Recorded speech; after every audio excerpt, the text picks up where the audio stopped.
Welcome back to Vuln Vibes, everyone, the podcast that keeps you in the loop about the latest, security vulnerabilities. Today, we're diving into something pretty serious, a critical flaw in Cacti. Yeah, this one's a real head scratcher. Could let someone remotely take control of your systems. Yikes. Okay, so remote code execution. That's never good. Nope, not good at all. The kind of thing that, gives security folks nightmares. Right. So before we get too deep into the weeds here, could you maybe give us a quick rundown of what Cacti is for those who might not be familiar? Sure, so Cacti is basically an open source network monitoring tool. Yeah. It's pretty popular because it's really powerful and customizable. But, that popularity kind of makes it a big target for attackers. I see. So if you're managing a network, there's a good chance you're either using Cacti or have used it at some point. Exactly. And this vulnerability affects all versions before 1.2.29. Okay, so pretty widespread then. Yeah. You mentioned earlier that this vulnerability has a CVSS score of 9.1 out of 10. Mm. That's pretty high, right? Yeah, it's pretty alarming. It basically means it's a really serious flaw. So what is it about this specific flaw that makes it so dangerous? Well, it exploits a weakness in how Cacti handles something called SNMP requests. SNMP requests. Yeah, most network devices use SNMP to communicate.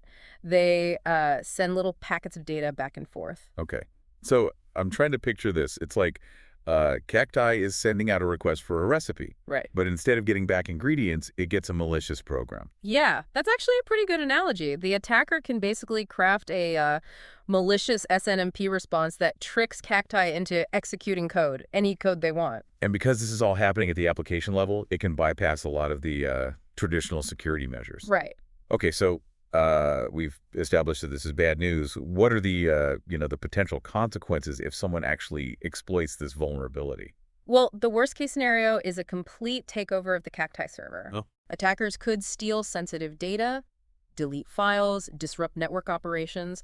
They could even use the compromised server to launch further attacks. So they'd have access to all the information Cacti is collecting about your network. Exactly. That's pretty scary. Yeah. You also mentioned another vulnerability, CVE-2025-24367. Right. That was addressed in the latest update. Yep. What can you tell us about that one? So that one's a bit different. It lets attackers inject malicious scripts into certain Cacti files. Okay. Not as severe as remote code execution, but still pretty risky. So potentially still allows attackers to manipulate data or gain access to sensitive information. Exactly. So bottom line, it sounds like anyone using Cacti needs to update to version 1.2.29 as soon as possible. Yeah, like yesterday. Where can our listeners go to get the patch and make sure they're protected?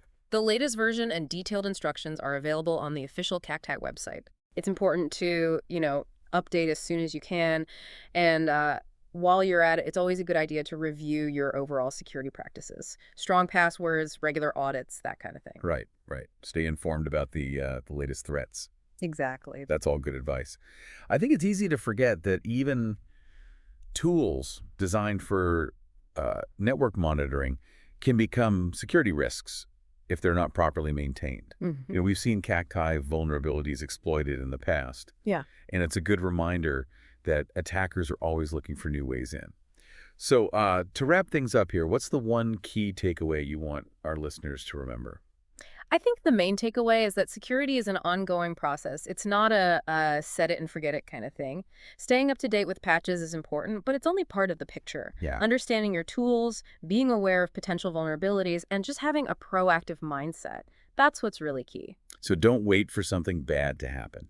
Take steps to protect yourself now. Exactly. Great advice. Thanks for joining us today. No problem. Happy to help. And for our listeners, stay vigilant out there, and we'll catch you on the next episode of Vuln Vibes.